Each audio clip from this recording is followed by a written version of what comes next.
सिद्धाणं नमो आयर्याणं नमो वज्रायाणं नमो लोय सब साहू।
उत्तम क्षमा मार्दव आर्जव भाव सत्य शौच संयम तप त्याग उपाय आकिंचन ब्रह्मचर्य धर्म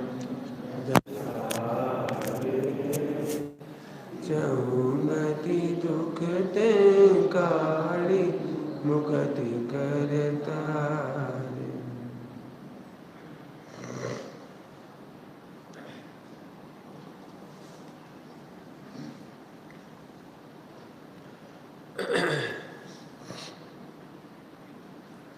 आज उत्तम संयम का पवित्र दिवस है और संयम कहते से ही इंद्रिय संयम प्राणी संयम की बात आती है दिमाग में। यदि पूरे देश में कोई प्रवचन सुनेगा भी तो उसे यही लगता है आज तो कोई संयम की बात मिलेगी, संयम पालने की प्रेरणा मिलेगी। तो हम खुलासा कर रहे संयम पालने की चीज नहीं है।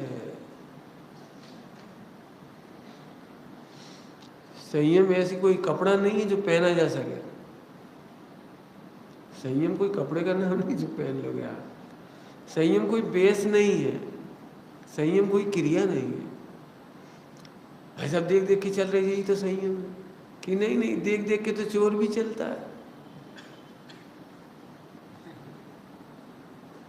नंगे पांव चलने वाला आदिवासी भी देख देख के चलता है, कांटा ना घुस जाए। देख के चलने का नाम संयम नहीं है। तारण स्वामी ने इतना बढ़िया लिखा है, इतना बढ़िया लिखा है, देख देख के चलने के बाद आई ना, ओ जो शुद्धात्मा को देख देख करके चलती उसका नाम ईर्या समिति है। जैन दर्शन का पहला और अंतिम शब्द है शुद्धात्मा। शुद्धात्मा से कहानी शुरू होगी और शुद्धात्मा पे जाके पूरी होगी। शुद्धात्मा से सम्यक दर्शन और शुद्धात्मा की उपलब्धि ये मोक्ष। बोलो भाई कितना बड़ा है मोक्ष मार्ग? शुद्धात्मा से शुद्धात्मा तक। शुद्धात्मा का अनुभव करा, सम्यक दर्शन हो गए और शुद्धात्मा उपलब्ध हो गए, सिद्ध हो गए।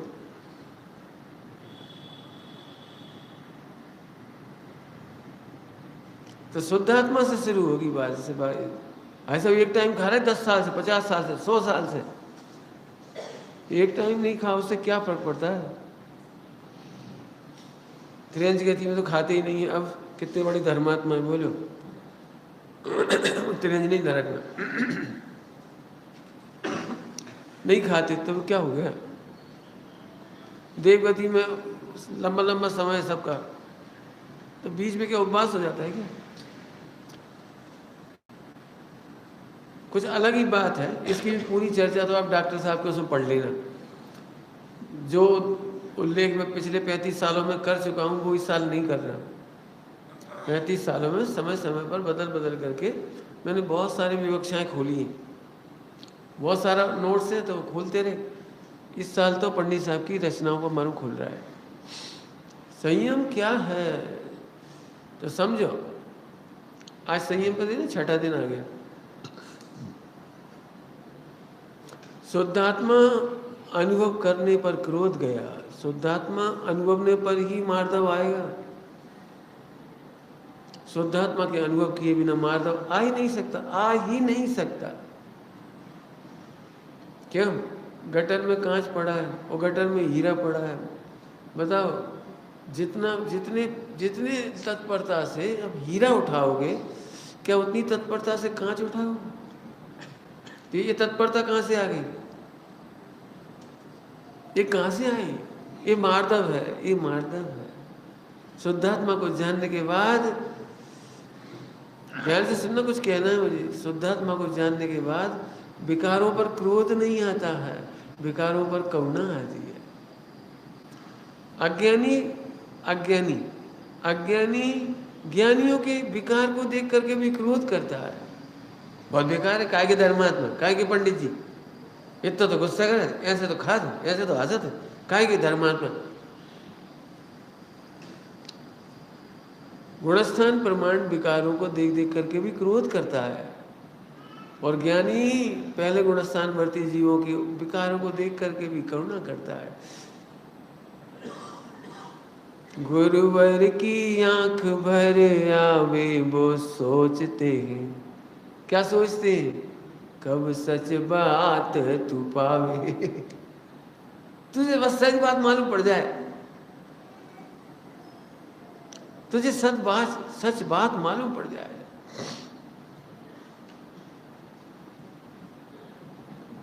क्या सच बात मालूम पड़ जाए कि तुम शुद्धात्मा हो। और शुद्धात्मा में बहुत गरिष्ठ शब्द है वो, ध्यान रखना। बहुत ही गरिष्ठ शब्द है, मेरे दिमाग में जितना गरिष्ठ बैठ रहा है बहुत गरिष्ठ है वो। मैं उसकी एक व्याख्या नहीं कर रहा हूँ। शुद्धात्मा तुम्हारे लिए हो सकता है रोज सुनते सुनते हल्का हो गया हो, मेरे लिए हल्का नहीं। इसमें बहुत गरिष्ठता से भजन से कह रहा हूँ शुद्धात्मा। शुद्धात्मा को जानने बिना मार्दव नहीं आएगा। ध्यान रखना, ध्यान रखना, ध्यान रखना।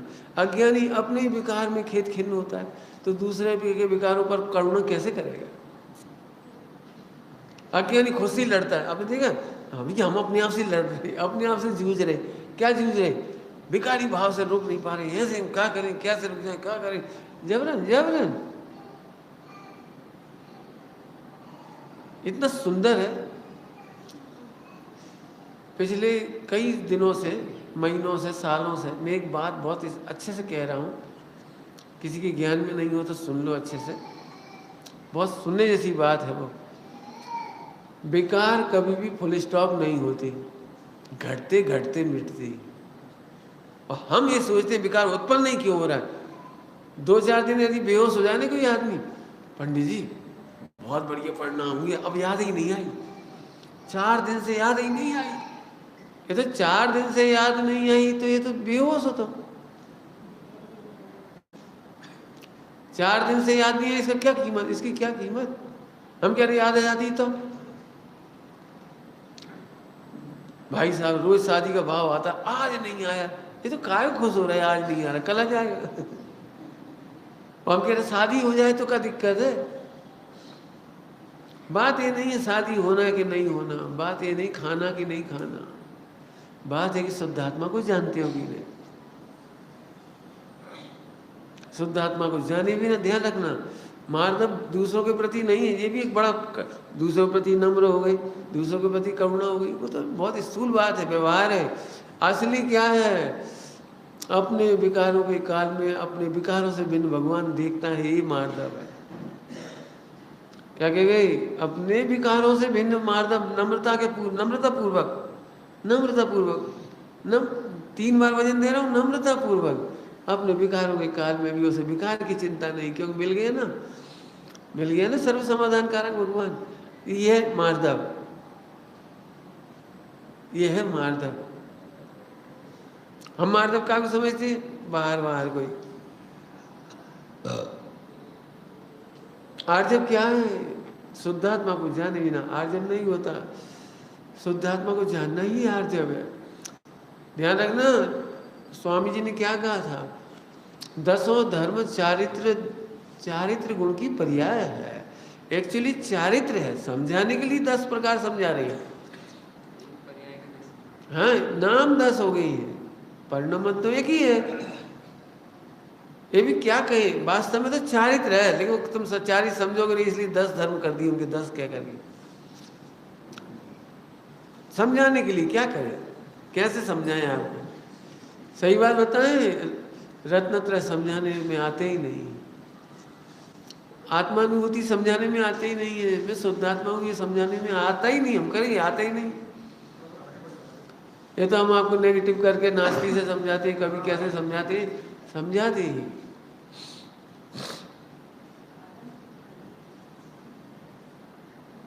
कोई रास्ता नहीं, क्या करोगे आप? आए समझ में आ रहे? आर्जव है, यही आर्जव, एकदम सरलता है, यही तो सरलता है। एक सरल दृष्टांत दे, भैया इन्हें तो 1 लाख रुपए दे दे, खाक दे दे, जी सरलता नहीं है आपकी। जब माता पिता कह रहे दे दे तो दे दो ना, कागज दे दे, ये शर्ट उतार इन्हें दे दे, कागज दे दे। बोले कितना इतना भी सरलता नहीं है कि आज्ञा मान ले।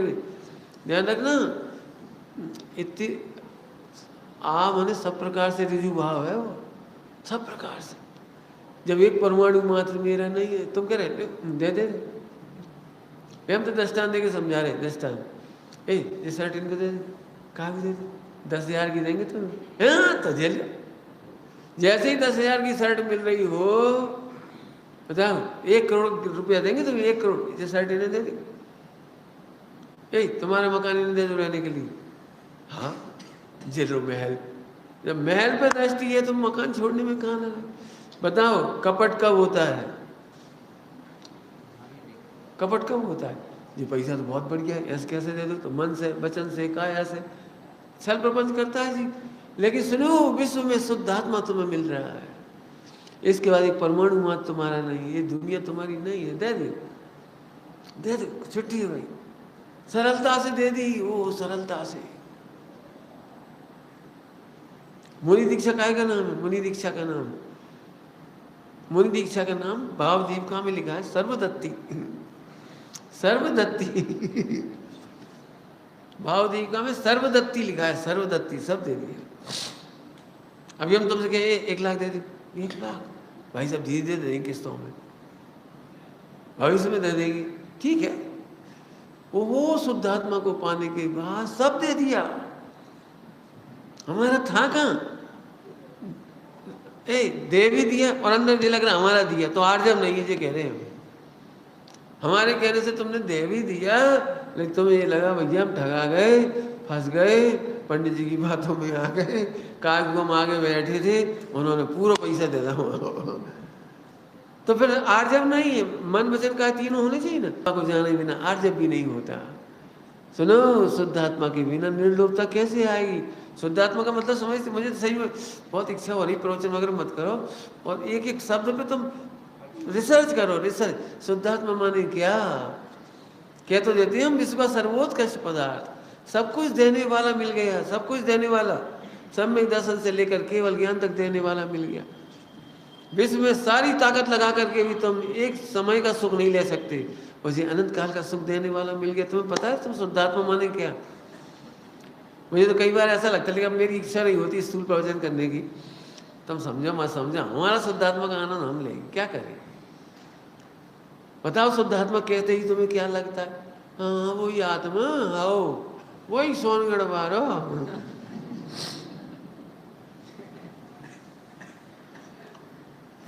उपाय करने पर भी एक समय का सुख नहीं मिलता, वही अनंत काल का शाश्वत सुख देने वाला है। जैसे शुद्धात्मा पाया उसे, अब लोभ क्या रहा? सुनो, शुद्धात्मा रूप परिणमित हो गए, यही तो सत्य है। कल उसकी चर्चा हुई थी, परिणमन गए, रत्नातर रूप परिणमन हुआ, तो शुद्धात्मा रूप जाना, अनुभव माना हो गए ना, तो फिर क्या हो गया?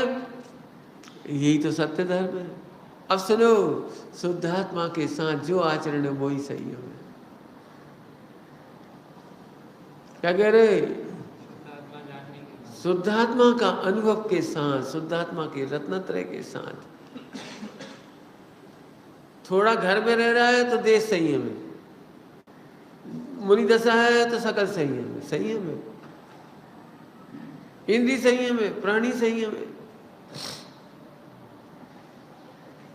ध्यान से सुनोगे, मुनिराजों के, भावलिंगी संतों के शरीर के निमित्त से भी असंख्यात जीव प्रतिदिन मरते हैं। फिर क्या कह रहे हो आप? भावलिंगी संत, भावलिंगी संत मरते हैं भाई। टोडरमल जी ने लिखा है कर्णानी योग में, कर्णानी योग के उसमें ब्रह्म निवारण वगैरह से प्रकरण है, कर्णानी योग संबंधी, वहाँ लिखा है, देख लेना, यहाँ भी लिखा है, लिखा है वही। क्या लिखा है पता है? कदाचित मुनिराज अवधि ज्ञान से जानते भी हैं कि इन स्थानों पर जीवोत्पत्ति है, जीव है, ग्रंथों से जानते भी हैं जीव समास आदि को, और अवधि ज्ञान से कदाचित देखते भी हैं कि यहाँ जीव है, तो भी दिगंबर मुनिराज गमन करते हैं। लेकिन पता है क्या होता है? उन्हें बंद नहीं होता, और उनकी शुद्धात्मा की बल से ऐसी रिद्धियां प्रकट हो जाती हैं। अभी कहने के पहले थोड़ा रुक रहा हूँ। ऐसी रिद्धियां प्रकट हो जाती हैं कि वे ही भावलिंगी संत पहले अंकुर पर पैर रखते थे, फूलों पर पैर रखते थे, घास पर पैर रखते थे, लेकिन मर जाते थे जीव। नहीं पच रही नहीं बात थोड़ी सी? कैसी बातें कर रहे हैं आप? अंकुर पर पैर रखेंगे, अंकुर तो समझ गए, बीजों पर, अंकुर पर, फूलों पर, पत्तों पर पैर रखेंगे। क्यों भाई? तुम किसे फूल और अंकुर समझते हो? जो तुम्हें स्थूल दिख रहे वे, बताओ जमीन पर कहाँ फूल और अंकुर नहीं है? बता दो, अंकुर कहाँ नहीं है बताओ? वनस्पति का कहाँ नहीं है बोलो? लेकिन सुनो, उन्हें ऐसी रिद्धियां प्रकट हो जाती हैं, अब कह रहा हूँ, उन्हें ऐसी रिद्धियां प्रकट हो जाती हैं, अंकुर पर पैर रखते हैं लेकिन अंकुर का घात नहीं होता। ये रिद्धियों का कमाल काय में से आया? काय में से आया? वो शुद्धात्मा में से आया। अब फूलों पर पांव पड़े, फूल को इतने बड़े बड़े थोड़ी होते हैं जैसे अपन गुलाब के देखे, दिक्कत है अपने इतने स्थूल फूल देखे, उनको फूल समझ लिए, बहुत फूल होते हैं।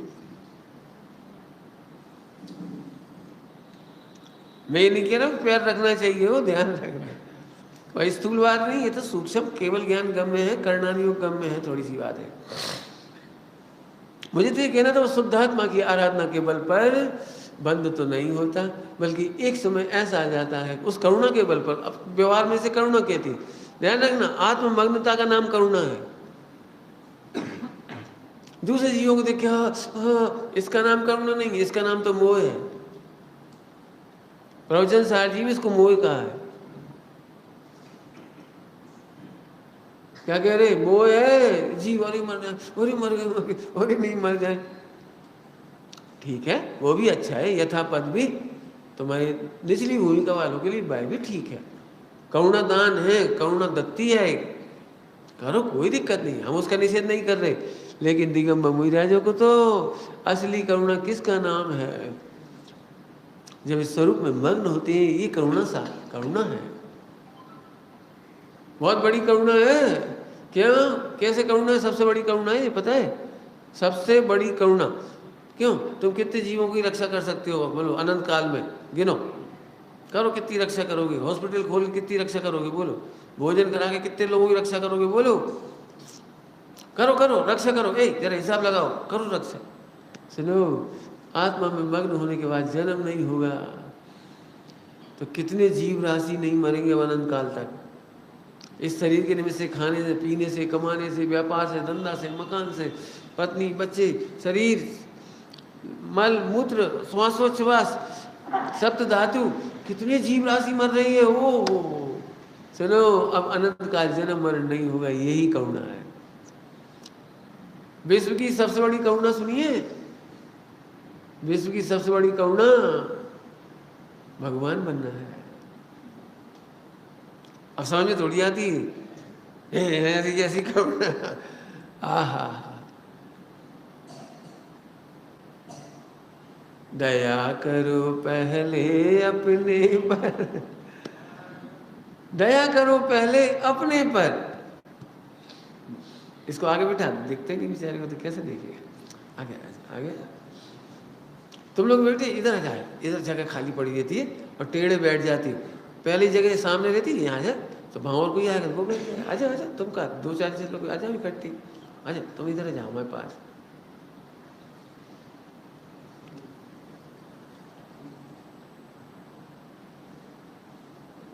आए समझ में आ रहे? दया, दया किसका नाम है? तब तो अनंत भगवान को निर्दया है कहा। हाँ निर्दया है, निर्दयता को नमस्कार किया है। श्री चक्रमंडल विधान में निर्दयता को नमस्कार किया है। हे भगवान आप निर्दय हो, धन्य है।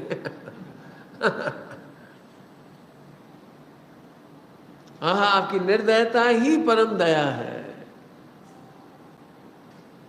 बहुत अलग ही है भैया। देखो जैन शासन अलग है, थोड़ा बहुत अलग है, थोड़ा नहीं। स्वामी जी की भाषा में कहो तो उर्दू की भाषा में अर्श और फर्श का अंतर है। समझ गए? अर्श और फर्श, ये फर्श, अर्श और आसमान, जमीन आसमान का अंतर है, बहुत बिल्कुल अलग है। कल स्वामी जी तारीफ कर रहे थे 10 लक्षण धर्म की। दिगंबर जैन धर्म की तो व्यवहार भी कोई अद्भुत है।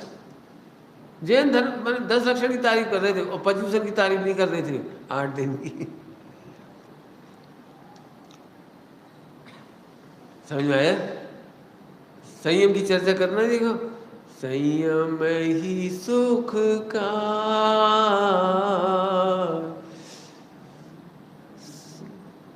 सुखकार, सुख करने वाला। किसको? प्रश्न तो फिर वही खड़ा हुआ है, किसको संयम सुख देता है? किसको? प्रश्न ये है कि शुद्ध आत्मा को जानोगे तो वो संयम आत्मा को सुख देगा। अब ध्यान रखना, शरीर के संयम का नाम या संयम नहीं हो सकता, क्योंकि एक द्रव दूसरे द्रव का कुछ नहीं करता। उल्टा नहीं पकड़ना हो, ध्यान रखना। जब हम ऐसी बात कहते तो उल्टा पकड़ने के लिए नहीं कह रहे, या स्वतंत्रता बता रहे हैं। क्योंकि झट तुम शरीर का आचरण करके आत्मा का सुख मानते हो तो मिथ्यात्व हो जाएगा। इसका मतलब आत्मा में अनाचार होता है, ऐसा नहीं है। आत्मा में अनाचार, शरीर में शिथिलाचार हो जाए, ऐसा नहीं होता, होता ही नहीं है। क्यों नहीं होगा उसके मैं तो बहुत दृष्टांत दे दूंगा आपको हजारों। और जिसको अभी ऐसा लगता है ना देह की क्रिया से आत्मा का भला नहीं होता तो चाहे जैसी करो, तो बिल्कुल लिख लेना, यू आर टोटली रॉन्ग।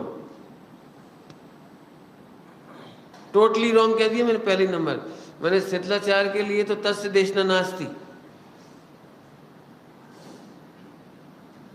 उसके लिए तो ये सोचो, परम संयम के धनी संयम का उपदेश दे रहे। क्या कह रहे? परम संयम के धनी तुमसे संयम की प्रेरणा कर रहे। तो तुम्हारी प्रमाद के लिए कह रहे होंगे। थोड़ा सा स्थूल संयम समझा देंगे, थोड़ा सा, ज्यादा नहीं समझाना चाहेंगे। क्यों? क्या कहते हैं बोलो? 10 करोड़ रुपए के हीरे लेकर के तुम बंबई जाओ, कैसे जाओगे हमें बताओ? कौन सी किताब पढ़ के जाओगे? कहीं से सीखोगे? सीखोगे कहीं से? भैया ये एसी का टिकट है, चले जाओ। और ये सीखा और सो गए आराम से खींच के। क्यों? क्यों नहीं सोए? सोए क्यों नहीं? प्रश्न ये है। वहाँ जो बहुत सारे अच्छे अच्छे अप टू डेट लोग आए थे, थोड़े से ड्रेस वाले, हाय हेलो बातें कर रही थी, और लड़कियाँ आई थी बहुत अच्छी अच्छी बातें कर रही, uncle uncle uncle, okay drink, do you like drink? Okay okay sir, okay, मैं अभी क्या सेवा कर सकती हूँ? आप मेरे पिताजी जैसे हो, भैया जी जैसे हो, बोलो किसकी बातों में जाओगे उस दिन? 10 करोड़ के हीरे लेकर किसकी बातों में आओगे, जरा बताओ हमें। बताओ उस दिन खाना कैसा होगा, हर स्टेशन पे उतरना कैसा होगा, हर स्टेशन पे उतरोगे? बोलो, बस थोड़े में ही बहुत समझ लेना। जैसे करोड़ों रुपए के हीरे ले जाने वाला व्यक्ति, उसका मन अलर्ट है, वचन अलर्ट है, कान अलर्ट है, सब अलर्ट है एकदम। चाहे जैसे उठ नहीं रहा, चाहे जैसे बैठ नहीं रहा, चाहे जैसे खा नहीं रहा, नींद नहीं आ जाए। यदि नींद आती है ना किसी को, तो हम नहीं खा रहे रोटी आज, बोले कहा नींद आ जाएगी, नींद आ जाएगी। इतने में वो आए, भाई फ्री में मिल रहा है, ड्रिंक पियो फ्री में। नहीं सर ये सिगरेट ले लीजिए। कहा तुम सिगरेट छोड़े हो का? नहीं छोड़े तो नहीं, लेकिन आज छोड़िए। क्यों आज क्यों छोड़ दी सिगरेट? क्या पता, अब तो हर जगह डाउट होने लगा। विषय चोर बहु फिरते हैं, आहा संयम रतन समाल, विषय चोर बहु फिरते हैं।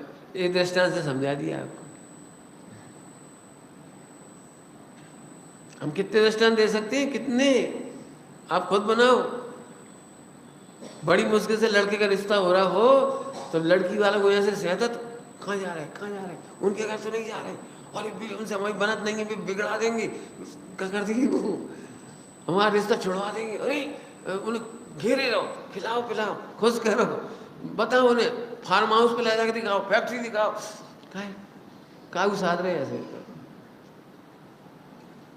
जैसे बने वैसे। अच्छा तुझे रोटी खानी पड़ी, पहले जा, रोटी तो रोज खाते रहेंगे, जो मोड़ी वालों भग जाए।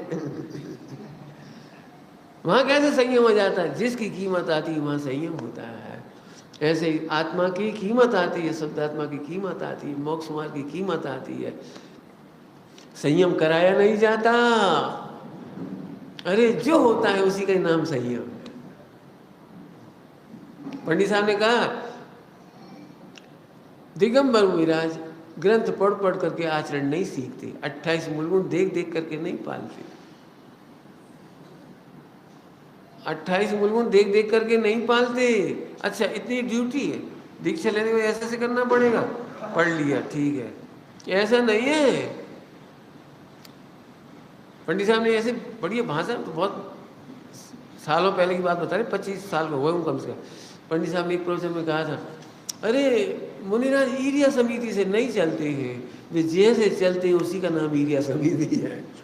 ग्रंथ देखकर ईरिया समिति नहीं हुई, मुनिराजों को चलता हुआ देख करके ईरिया समिति लिखी गई। अब अतः मार्ग सरल हो गए, कठिन हो गया। और लोक में भी ऐसा ही है, क्यों? तुम लोक में भी जो कुछ करते हो, किताबें पढ़ के माता पिता बनना सीखते हो, या जैसे माता पिता बनते हो उस विधि को देख कर किताबें लिखी गई? बोला विधि तो वहां से लिखी गई ना, वहां से थोड़ी विधि आती है। ए शादी कर ली तुमने, वो बायोलॉजी तो पढ़ी नहीं, ऐसे लिखे तो आदमी तो बायोलॉजी पढ़ लेगा मान लो, और पशु, जब पशुओं के लिए भी सरल है वो काम, तो मनुष्य के लिए क्या कठिन है? ऐसे शुद्धात्मा को जानने वालों को संयम होता है। ध्यान रखना, बहुत तारीफ की है डॉक्टर साहब ने आज के उत्तम धर्म। उत्तम उत्तम संयम है क्या ये? भव भव के भाजे अग तेरे, क्यों ये भव के पाप कैसे टूट जाते हैं? तो कोई संयम ऐसा ही है क्या? हमने तो रोटी खा ली, एक टाइम रोटी खाओ बस, इतने में सरक गो सब रोका रहो। नहीं आज अष्टमी आ गई, हम तो क्या आज रविवार है, नमक नहीं खाए, ठीक है मत खाओ, हमें टोटरमल जी की भाषा में इतना किया तो शाबाश। लेकिन परंतु शुद्धात्मा को जाने बिना एकड़ा बिना ना मिंडा है। एकड़ा बिना समझ गए, एक काम के लिखा ही नहीं, समझ गए? शुद्धात्मा को जानने पर संयम होता है। अपन नापते ना जी, मुझे इसलिए नापना पसंद नहीं, मैं तो अपने में नापना ही नहीं चाहता। कहे आपकी कौन सी प्रतिमा है, तो मिला ली किताब में, हमें क्या पता, तुम किताब में देख के मिला ली। मैं वहाँ गया हस्तिनापुर, हो गए 90 की बात है, बहुत साल हो गए। तो 95 समझ लो, अगर 90-95 की बात। हजरत बोल गए। सो एक ब्रह्मचारिणी माता जी थी, सुबह बोली तुम प्रतिमा ले लो। हमने कहा तुम पाल तो रहे ही हो। हमसे बोली तुम पाल तो रहे ही हो, लेवे की देर है बस। तो हमने क्या, हम कैसे पाल रहे? अरे तुम ब्रह्मचारी हो, दो ही दुपट्टा तुम पहनते ही हो, शुद्ध तुम खाते ही हो, और क्या करो यार। तो हमने कहा नहीं, हमारे गुरुदेव श्री ने ऐसा नहीं बताया कि हम शुद्ध खाते हैं और दो ही दुपट्टा पहन लिए और ब्रह्मचारी हो गए, शादी नहीं कर रहे तो सातवीं प्रतिमा हो गई बस छुट्टी। हमारे गुरुदेव ने ऐसा नहीं बताया। ये तो क्या बताया उन्होंने? मैं जी तो भैया रतन चंद जी मुक्ता के कौन का है उनका, उनके लेख हैं, लेख कौन के लेख हैं? कटारिया जी के लेख हैं, कौन को, रत्नावली, निबंधावली, मिलाप चंद जी कटारिया वगैरह, वो निबंधावली में लिखी है। निबंधावली में मना लिखा है, पता क्या लिखा है? सामायिक प्रतिमा का जंप मार जाते हैं लोग और सातवीं प्रतिमा ले लेते हैं, और प्रोद्भवास प्रतिमा का जंप मार जाते हैं। नहीं समझ में आई कैसी? ब्रह्मचर्य प्रतिमा के पहले प्रोद्भवास प्रतिमा समझते हो? सातवीं प्रतिमा के पहले प्रोद्भवास आता है और उसके पहले सामायिक आती है। तो आप देखना आज के जितने प्रतिमाधारी हैं, देखना टटोल के देख लेना, जंप मार जाती। जैसे बच्चे नहीं होते, थोड़ा इंटेलिजेंट होता था, जंप सीधे नर्सरी से दूसरी में। तो ऐसा नहीं है, हमने क्या, हमारे गुरुदेव ने ऐसा नहीं सिखाया। जब सामायिक प्रतिमा ही नहीं हमने लिया, भी सामायिक प्रतिमा तो हो, प्रोद्भवास तो हो, और प्रोद्भवास है थोड़ी आज ताकत है, सो आज तो ले ली, आज तो ले ली, और फिर वृद्धावस्था और बीमारी और फिर सुख दुख सब देख के चलना पड़ेगा हमको। नाम बड़ा रख लो, सातवीं प्रतिमाधारी सुमत प्रकाश की जय। सुमत प्रकाश जी नीचे चले गए। भैया नाम बड़ा रखाने से हाथी बनते हैं।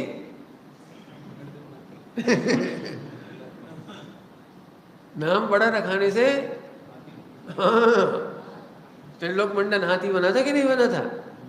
पूर्व भव के मुनिराज थे वो, त्रिलोक मंडन हाथी। आए समझ में आ रहे? नहीं नहीं, जल्दबाजी का कोई काम है तो तुम मिला नहीं, तो आपकी तो कोई प्रतिमा नहीं लग रही, तो नहीं है तो नहीं लग रही होगी। नहीं पहले तो लग रही थी तो पहले हुई है। मतलब इतना बढ़िया समाधान है, क्योंकि गुणस्थान गिरता चढ़ता रहता है, आचरण भी गिरता चढ़ता रहता है, तुम्हारा भी गिरता चढ़ता रहता है। पहले तुम बहुत भक्ति से पहचानती थी तो तुम्हें हमारी प्रतिमा ज्यादा लगती थी, अब थोड़ी तुम्हारी भक्ति खत्म हो गई, ये बेकार है, खोदो पहाड़। इसलिए कोई डिक्लेरेशन नहीं, तुम्हें जो समझ में आए मान लो, नहीं मानना बिल्कुल मत मानो, क्या दिक्कत है? अरे मैं शुद्ध आत्मा हूं, इससे बड़ा और क्या चाहिए? समझ गए? लिख लेना बेटी, यदि तुम इस मार्ग में आगे बढ़ना है तो मैं शुद्ध आत्मा हूं, इसके बाद तुम्हें कुछ नहीं चाहिए, तुम सच्चे मोक्ष मार्गी हो। क्या बोल गए? बहुत जल्दी बोल गए हम, बहुत जल्दी। क्या बोल गए? मैं शुद्ध आत्मा हूं, इतना मुझे पर्याप्त है, इससे ज्यादा मुझे कुछ नहीं चाहिए, मैं कृत्य हो गया हूं, मुझे सब कुछ मिल गया है। तो समझना तुम सच्चे मोक्ष मार्गी हो।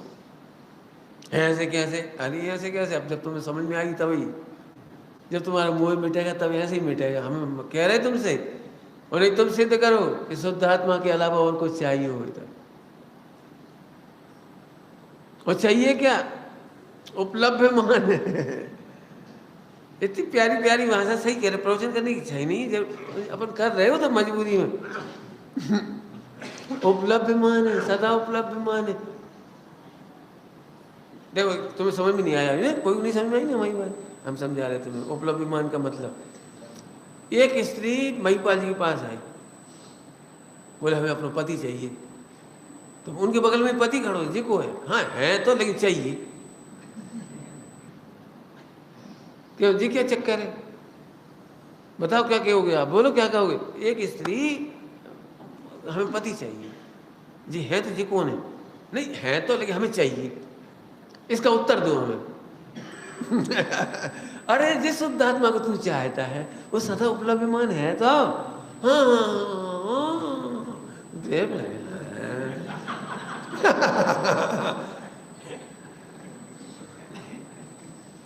इसका मतलब तू बातों का जमा खर्च कर रहा है, तुझे नहीं मालूम, अपनी सत्ता की खबर नहीं तुझे।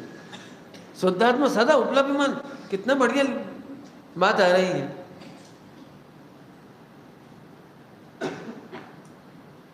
स्वामी जी के प्रवचन में आ रही है ना सुबह की बात, ज्ञान में ज्ञान का ही भेदन होता है, लेकिन मानता नहीं, जो मानता है पुण्य पाप का भेदन हो रहा है, वो केवल झलकता है तो उसका तो भेदन मान लिया।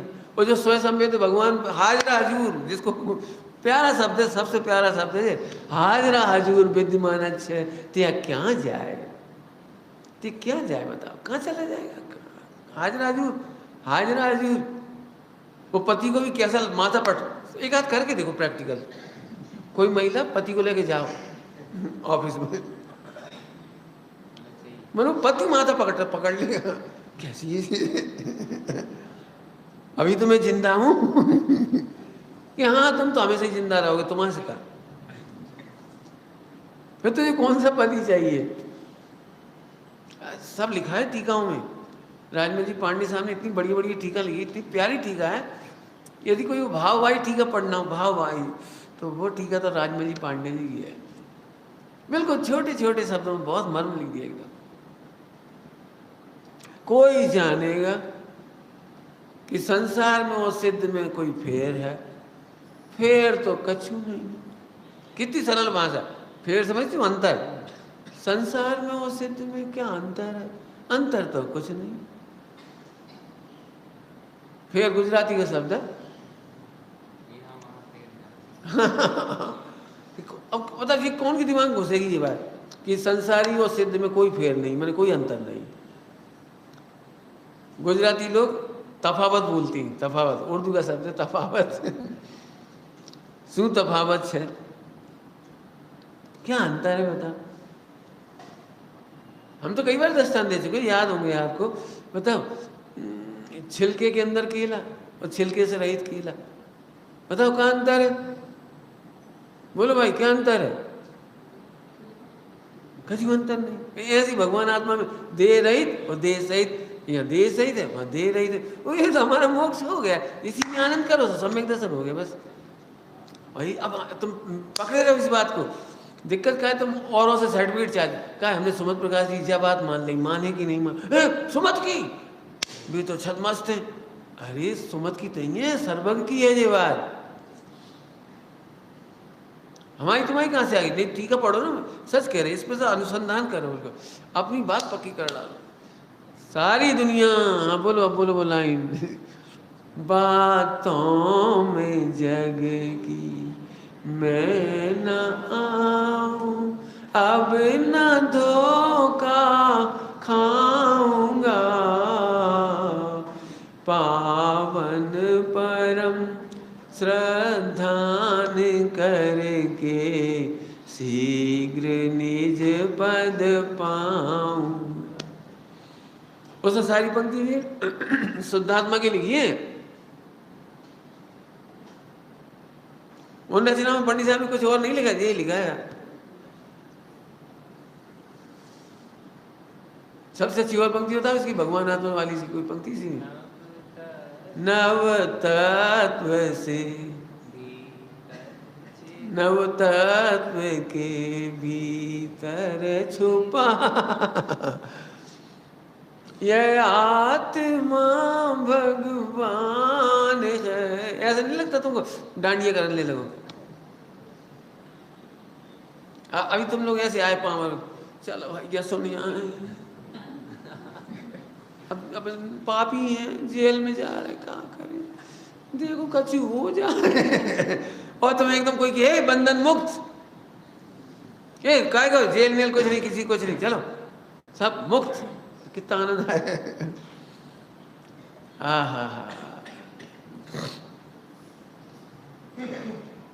ऐसे आत्मा को जानने पर जो कुछ होता है उसी का नाम संयम है। ये तो तुम्हें क्या करे, सही बताऊं, मोक्ष मार्ग बहुत थोड़ा सा है। कहां से कहां तक था, शुद्धात्मा से शुद्धात्मा, इतने में किसी कुछ नहीं आता हो, इतना ही आता हो ना, मोक्ष है तो हमसे ले लेना, हमसे ले लेना, नहीं तो मैं अभी जगत को राजी करना रहता है भाई साहब, इंद्रिय संयम का क्या होगा, फिर प्राणी संयम का क्या होगा, फिर शिथिलाचार का क्या होगा। अनाचार कर ही रहे हो, शिथिलाचार की चिंता कर रहे, नहीं समझ में आई, जल्दी बोल गए। अनाचार करने वाले को शिथिलाचार का कितना पाप लगता है पता नहीं, क्यों नहीं समझ में आई।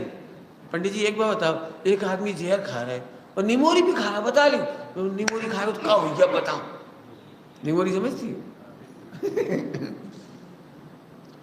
बेचारो जहर खा रहा तो वो तो अनादि के संस्कार है जहर खा रहा है वो तो अनादि का संस्कार है, कोई बात नहीं, निमोरी खा रहा बता लो, अब निमोरी से कड़वा मुनि हो जाए बता, ऐसी है शिथिलाचार की चिंता।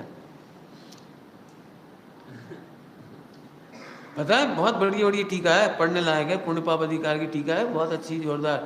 उसमें क्या लिखा बढ़िया, कोई जानेगा कि शुभ भाव शुभ क्रियाएं आदि आदि, पुण्य भाव शुभ भाव क्रियाएं जैसे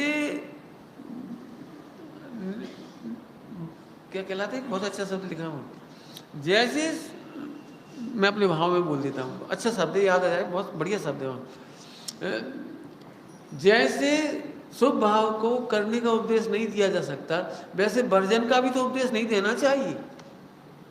पॉइंट मान भाव है तो करने के लिए एक अच्छा शब्द है वहाँ, जैसे शुभ भाव करने का उपदेश नहीं देना तो वर्जित भी तो नहीं करना चाहिए, वर्जित माने मना भी तो नहीं करना चाहिए। उत्तर क्या लिखा पता है, वर्जने योग्य है। ओ भैया 108 नंबर कलश देखना, वर्जने योग्य, ये वर्जने समझते हो तो फिर उन्होंने आगे उत्तर लिखा, क्यों क्यों वर्जने योग्य है, क्योंकि होता हुआ करता हुआ नहीं, करता हुआ तो वो जहर खा के निमोरी खा रहा है, होता हुआ शुभ भाव भी दुष्ट है, अनिष्ट है, घातक है।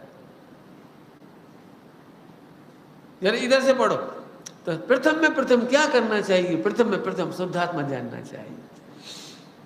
नियम साहब जी प्रथम में प्रथम क्या करिए, शुद्धात्मा जाना। देखो तुम में से कोई सरल लोग हों और कल्याण करना हो तो उनके लिए दे सकता हूँ, बाकी लोग कान बंद कर लो, हमें कोई दिक्कत नहीं। जो बिल्कुल बिल्कुल अंगूठे छाप हो उनके लिए अभी कह रहा हूँ मैं। तुम्हें कुछ समझ में नहीं आए, कुछ नहीं पढ़ सको, कुछ नहीं सुन सको, कुछ नहीं कर सको, तो इस देह को जैसे चल रहा चलने दो। तुम केवल इतनी बात याद रखना कि मैं शुद्धात्मा। भाई ये समझना तुम्हें सर्टिफिकेट मिल गया, वो मोक्ष जाने के बाद अब तुम जितना आनंद कर सकते हो, मोक्ष जाने को सर्टिफिकेट मिल गया, कागज तो मिला ही नहीं, तो नहीं समझ में आई तुम्हें अभी, नहीं नहीं आई समझ। हमने पहले ही हम कान में कह रहे हैं, हमने बहुत शुद्धात्मा हूँ इतना जानकर जो प्रसन्न है, संतुष्ट हैं, तृप्त हैं। हम नहीं कह रहे गाथा है समय सार जी की, इसमें सदा संतुष्ट बंतु, इससे सदा रतिवंत तू, इसमें ही नित्य विहार करना। विहार करने का क्या मतलब, तो कोई जाना आना थोड़ी होता है। तेरे उपयोग में एक शुद्धात्मा ही आए, कुछ नहीं कर सकते थे। इस शब्द का ही होमवर्क करो, इस शुद्धात्मा मिला माने क्या मिला, उपलब्धिमान माने क्या, हाजिर हाजिर माने क्या।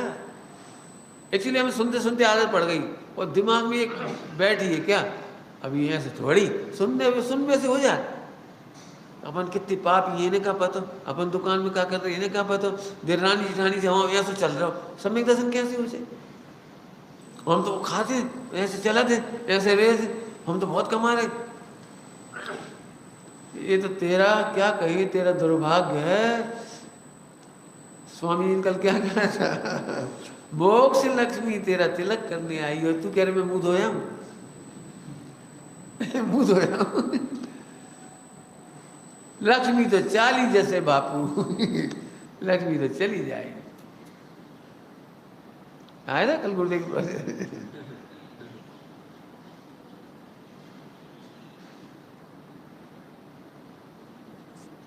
संयम हो सुख का, अहो अतीन्द्रिय ज्ञान। सब गरिष्ठ गरिष्ठ है। अब अतीन्द्रिय समझाने में 1 घंटा चाहिए, ज्ञान में समझाने में चाहिए। उपजे नहीं विकार, परम अहिंसा बेस्तरी परम अहिंसा। परम अहिंसा कब बिस्तर थी पता है? जब अनंत हो जाती। परम अहिंसा विस्तृत होती, फैलती है। फिर भी हम थोड़ी सी बात और कह रहे हैं। अभी तो पेट तो भर ही नहीं सकता, ये तो चूसने वाली चीजें हैं, ये तो जितनी घुटाई करो उतना मजा है। देखो भाई, एक संयम का दृष्टांत देके बात पूरी करेंगे। बिना संयम के तो सड़क पे तुम मोटरसाइकिल नहीं चला सकते। बिना संयम के, बिना संयम के तुम्हारा ब्याह ना हो, समझ गए? तुम लड़की देख भी जाओ और भैया से लटक ऐसे हो जाओ बिल्कुल सोफा सेट पे एकदम, और वीडियो निकाल लो। बता कौन मोड़ी दे देगा? सरल दृष्टांत नहीं है आपको, इधर सरल दृष्टांत। यदि तुम्हारा इंद्रिय संयम वहां पर भी ना हो, इंद्रिय संयम कहीं भी हम कितने अभी दृष्टांत तो आप हजारों ले लो हमसे। बताओ, वो लड़की आती है, बताओ क्या होगा? बताओ क्या होगा? और भाई उसने नाश्ता दिया, अरे लड्डू खाओ खाओ खाओ, बहुत बढ़िया टेस्टी, बोल लिया। बताओ क्या होगा? अरे पांच इंद्रिय के स्थूल संयम के बिना तो लौकिक कन्या नहीं मिलती। तुझे अलौकिक कन्या मोक्ष कैसे मिलेगा? तुझे अलौकिक परिणति कैसे मिल जाएगी? बताओ, अलौकिक चेतन बातों को जमा कर, हमें सम्यक दर्शन चाहिए। शकल दिख रही तुम्हें? बताओ, जब लौकिक का कह दिया ना, कार चला के बता दो बिना संयम के, पंडित जी कार हमारी, पैसा हमारा, सड़क हमारे बाप की। कोई की थी नहीं, सरकारी है तो हमारी, हम अपनी स्पीड से चलाएंगे 200 300। हम क्या कहते हैं इसके आगे? बताओ। मैंने कहीं भी आप बता दें, कहीं भी संयम के बिना लौकिक में भी सफलताएं नहीं मिलती, तो अतीन्द्रिय ज्ञान के मार्ग में सफलता कैसे मिल जाएगी? अभी मैं इसलिए ये बात बता रहा हूँ, लोगों को लगता है संयम बहुत कठिन है। अब इसकी चर्चा मैं अभी नहीं कर रहा हूँ, पिछले वर्षों में कर चुका हूँ मैं। तुम्हें जो संयम कठिन लगता हो मुझे बता देना, जो आप लिख के बता देना, मैं बता दूंगा कितना सरल है वो। लेकिन दिक्कत वो यह है, इस बच्चे से कहो, अभी कोई तुम जवान लड़का है, जवान लड़का, ये बेटे यहाँ से तुम बम्बई तक जाओ, कोई स्टेशन उतरियो मत, अपनी सीट पे बैठे रहियो, और कोई का खाना पीना मत, वो कोई बताए थे जैसे पहले, ये तो भाई बांध के रख दिया हमें, कितना मुश्किल है, हम एक सीट पे बैठे रहे, बता नीचे नहीं उतर पा रहे, नीचे देख ही नहीं पा रहे, नीचे कहा बम्बई में कहा, फला में हर स्टेशन पे क्या क्या है, हम तो देख ही नहीं पाए, और जो टेस्ट नहीं ले पा रहे, क्या कहलाता है तुम्हारी वो पेंट्री कार का, वो सब बहुत कठिन लगता है। लेकिन हीरे लेकर के जाने वाले को कुछ कठिन नहीं लगता। कल कहा था अनुशासन में, क्या कहा था? आत्मज्ञानियों को संयम खेल है, अज्ञानियों को जेल है। विचार करना। ओम नमः शिवाय। अब टाइम हो गया गुरुदेव का।